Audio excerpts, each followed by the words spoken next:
একই ষড়যন্ত্র এখন ভাবে চলছে। একটা হলো মামলা দেওয়া, মিথ্যা মামলা সবাই জানে, সকলে বলছেন মিথ্যা মামলা, তারপরে দালাই চলছেই আর চলছেই।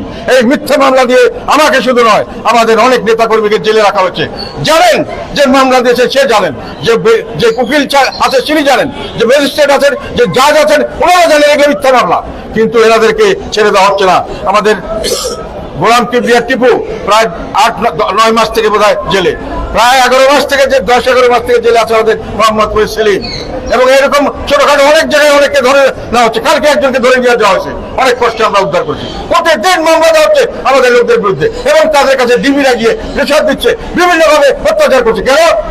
এই বিরোধী কণ্ঠস্বরকে বন্ধ করতে হবে। বিরোধী কণ্ঠস্বরকে আপনারা সহ্য করতে পারেন না। আপনাদের অফিসের কথা বলেন, আপনারা বলেন সমাজে পরিবর্তন এনেছেন, আপনারা বলেন আমরা ফ্যাসিবাদকে দমন করেছি, এখন আমরা গণতন্ত্রের পথে এগিয়ে যাচ্ছি। আপনারা যে পথে যাচ্ছেন